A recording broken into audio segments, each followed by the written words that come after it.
first and foremost, the video that went out last week of our conversation from the cover band subreddit, and I ended up reposting it in the cover band subreddit, and our OP, Dimsy5150, found it, and he sent a response. So wanted to read that, because who doesn't love a full circle moment?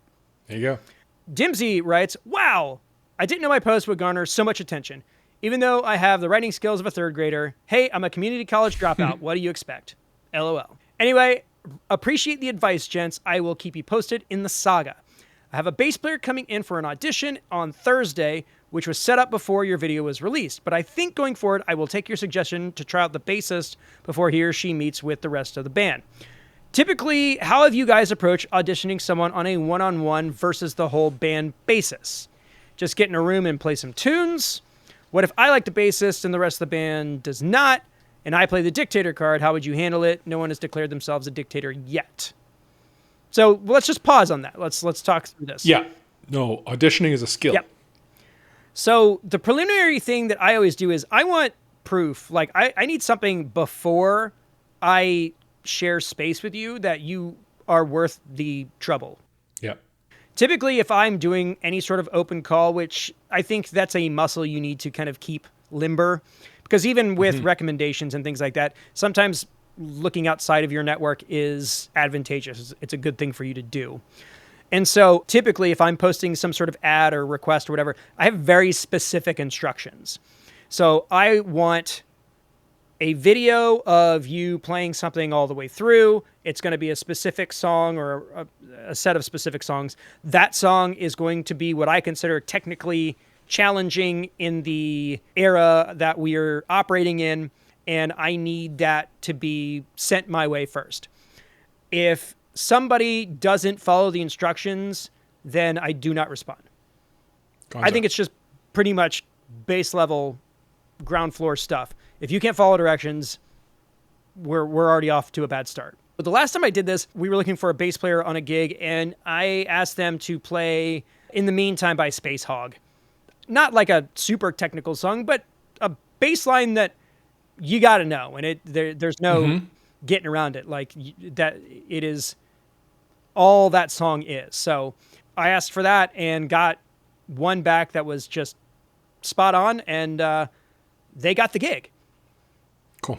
And, you know, the personality stuff, I think, is honestly not as hard as the technical stuff, really. I feel like that's something that you kind of get a feel for pretty quickly.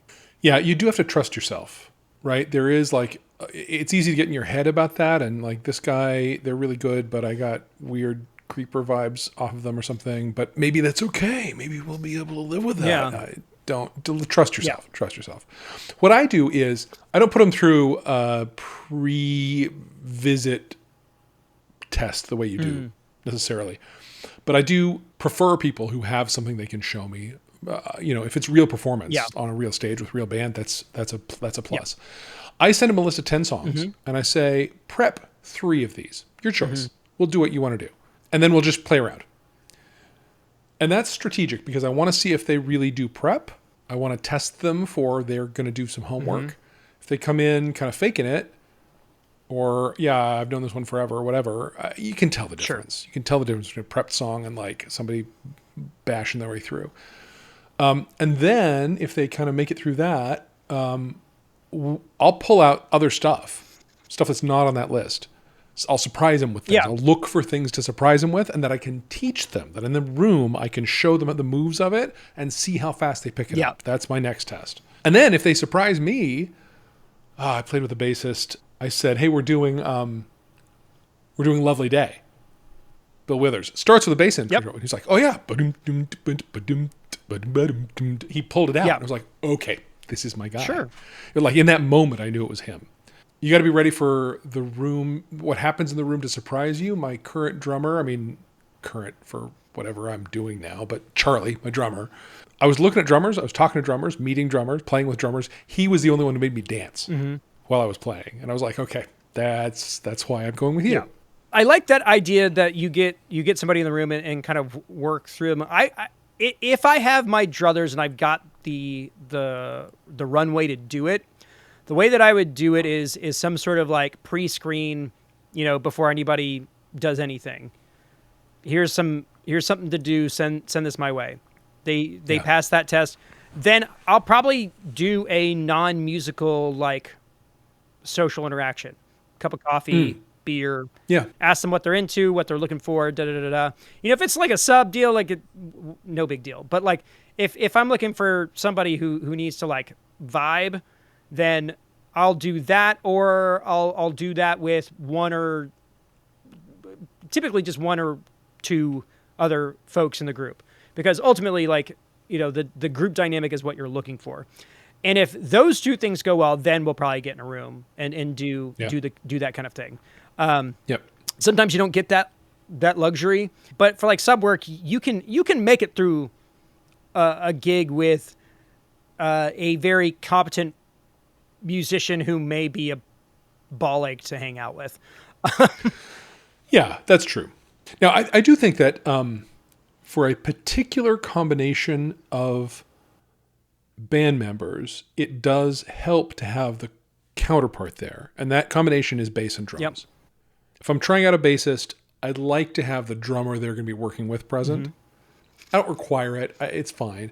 But it's helpful because they're the best scenarios I've ever seen are when the bassist and the drummer are so locked in and so Conehead, there's like no air between them. And you can tell in the room if that's going to happen. Hey, Dan, can you just rewind for a second and explain that Conehead line to anybody who wasn't born? Who's younger than me. 1987?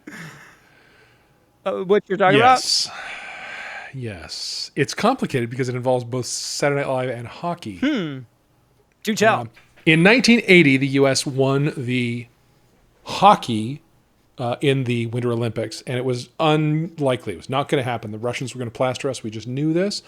But the miracle on ice, quote unquote, happened in 1980. And part of what that happened was a defense team, 3 players, who were so locked in and so knew each other and could finish each other's sentences and breaths, and like were just, the 3 of them were just a knot together and were impenetrable on the ice. And they referred to them as the Conehead Defense, which was a reference to the Saturday Night Live sketch that was going on at the time that was the Coneheads, that was Dan Aykroyd and Jan Curtin and a few other people with a big rubber heads on, and they were weird, and they had telepathy. Yes. And that was the joke. Was the Conehead Defense. But so there is this thing that happens in bands where we can read each other's minds after we're doing it a while. And I feel like the best rhythm sections I played with, drum and bass is what I mean by that, are that they have locked in that way, and they've got that sort of mental connection with one another, and it's a magical thing. It really is a magical thing. Now, for reference, I knew both of those things. The Coneheads movie in the early 90s was definitely regular rotation in our house with Chris Farley and David Spade and Michael McKean, who was phenomenal. But I fully cop to a 100% Gen X reference drop there. That was... But also shout out to Miracle, the movie with Kurt Russell as the head coach. Which was amazing. Very good movie. Amazing. Yeah, really good movie. Sorry for interrupting. Point is, given that sort of telepathy is part of what I'm hoping I'm gonna foster with bringing this person in, it'd be good if their telepathy partner was there to be part of that and maybe contribute. Not maybe, really contribute to the decision. When we brought Ben in, my last bassist, I did have Charlie there for that. And the way I remember it, at the end of that first time meeting with him, I said, listen, here's the thing. Like, normally I'd excuse you from the room. Charlie and I'd talk, but like, do you mind if we do it in front of you? He was like, no, I don't think so. Fine. I turned to Charlie and said, this is our guy, right? And Charlie's like, oh yeah, this is our guy. Like, okay, all right, good. You're fine. Okay, Ben, you're in. Like, if you're with us, then we're with you. But it's good to have that particular relationship be something that is discovered during the early parts of it. Dimsy continues, by the way. To answer your question, we'll be more of a corner of the bar band, playing out once a month. Thanks again. Great video and podcast. Cat Herders Unite. And this was something that there's a postscript to this that I got multiple messages about. Yes. As P.S. Brussels sprouts are gross unless you eat them with bacon. Fine. But like that statement about the Brussels sprouts was like something that like multiple people latched onto. We really, like, all of our band content has been, I think the lesson is we need to start a Brussels sprouts podcast. Yeah, apparently. It was so invasive or pervasive that I got this like podcast guest pitch where somebody took like an AI scrub of our transcript and wrote like a little blurb about it. And I was like, I almost believed them. I was real close because again, that's like 3/4 of the way in and like super specific, not something we ever mentioned before. And then they're like, why don't you come and be guest at this event that we're throwing? And it was a week ago. And it was for podcasters. You could do your podcast from our event and interview other podcasters.